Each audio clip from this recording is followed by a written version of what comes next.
کہ اللہ کا نام ہے اللہ اللہ اللہ رحمان رحمان رحمان رحیم رحیم رحیم یا غفور یا غفور یا غفور. یہ جو سارے اس طریقے کے وظیفے ہیں یہ کسی صحیح حدیث سے ثابت نہیں ہے. السلام علیکم جی. اللہ تعالیٰ آپ کو جزائے خیر دے اور آپ کو دنیا اور آخرت میں اس کا صلہ دے. اچھا، میں نے ایک سوال کیا تھا پہلے بھی، لیکن شاید آپ مصروفیات سے جواب نہیں دے سکے.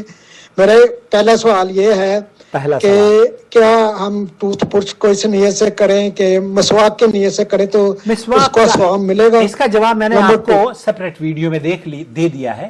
براہ کرم ایک وائس میسج میں ایک ہی سوال کریں تو مجھے جواب دینے میں آسانی ہوگی، اور میں جواب دیتا رہتا ہوں. جب آپ کے سوال کی باری آتی ہے تو میں اسے پیش کر دیتا ہوں. آج کا سوال آپ کا، یہ ہم جو تسبیح پڑھتے ہیں کہتے ہیں جو اللہ کے نام کی تسبیح، لا الہ الا اللہ انت سبحانہ کی تسبیح، کسی اللہ نہ، کیا یہ بدعت ہے؟ یہ پڑھی جا سکتی ہیں تسبیح؟ سو ایک تسبیح اللہ کسی اللہ کے نام کی، یا لا الہ الا انت سبحانہ کی ایک تسبیح، یا کوئی اور کسی حسبنا اللہ و نعم الوکیل کی تسبیح، رب اغفر لی ذنوبی تب علی انک انت التواب الرحیم، اس کی تسبیح، یہ کیا جائز ہے وہ اور بدعت تو نہیں ہے؟ اگر جائز ہے تو بتا دیں، اگر بدعت ہے تو وہی بتا دیں. دیکھیے، تسبیح کے بارے میں جو مقدار ہے اور کن الفاظ میں اللہ کے رسول صلی اللہ علیہ وسلم سے جو الفاظ ثابت ہیں وہ قرآن و حدیث میں موجود ہیں.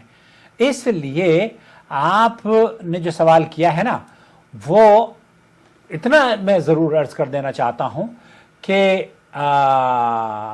اللہ تعالیٰ نے قرآن کریم میں فرمایا یا ایھا الذین آمنوا اذکروا اللہ ذکرا کثیرا، اے ایمان والو اللہ کا ذکر کثرت سے کیا کرو. اور رسول اکرم صلی اللہ علیہ وسلم سے جو اذکار مخصوص تعداد کے ساتھ ثابت ہیں ان میں ہمیں ان تعدادوں کی پابندی کرنی چاہیے جو کہ نبی کریم صلی اللہ علیہ وسلم سے ثابت ہے.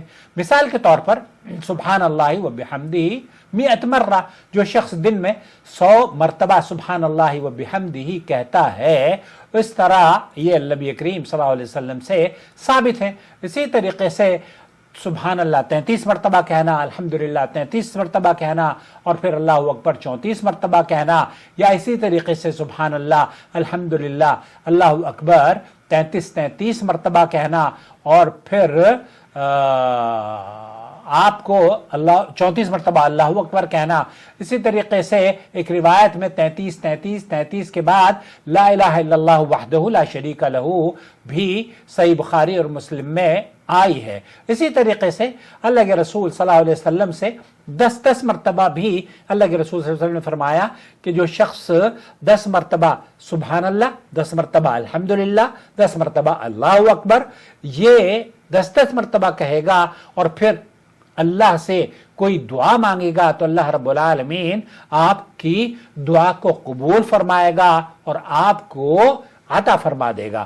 تو یہاں جو بات آپ نے، ہمارے یہاں کیا ہے، ہمارے یہاں ہم نے تسبیح کے دانوں پر تسبیح گننا اور ایک تعداد مقرر کر لی ہے کہ جناب درود شریف جو ہے وہ میں 100 مرتبہ پڑھوں گی، یا 500 مرتبہ پڑھوں گی، یا 1000 مرتبہ پڑھوں گی، یا میں لا الہ الا انت سبحانک انی کنت من الظالمین.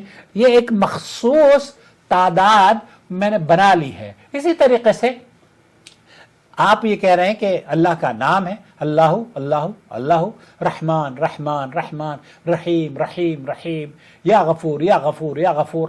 یہ جو سارے اس طریقے کے وظیفے ہیں یہ کسی صحیح حدیث سے ثابت نہیں ہے. آپ سے اگر آپ اللہ کے وظیفے، اللہ کے ناموں کو پکارتے ہیں تو یا رحمان، آپ نے رحمان اللہ رب العالمین کے پیارے پیارے نام کو پکارا ہے، لیکن پکارنے سے کیا مراد ہے؟ آپ اس کے بعد چپ ہو کر بیٹھ گئے ہیں. یا رحمان یا رحیم، ارے اللہ کے بندے آپ اپنا مقصد بتائیں نا. یا رحیم ارحمنی، اے رحمان یا رحیم ارحمنی. جیسے آپ یہ کہیں یا رحیم یا رحیم یا رحیم، اس طرح کے جملے کہنا سنت سے ثابت نہیں ہے. اگر آپ کہہ رہے ہیں یا رحیم تو اس کے بعد مطلب بھی بیان کیجئے نا، یا رحیم ارحمنی. اس طرح کے جملے استعمال کریں تو آپ کو اجر بھی ملے گا اور سنت پر عمل کرنے کا اجر بھی ہوگا اور آپ کی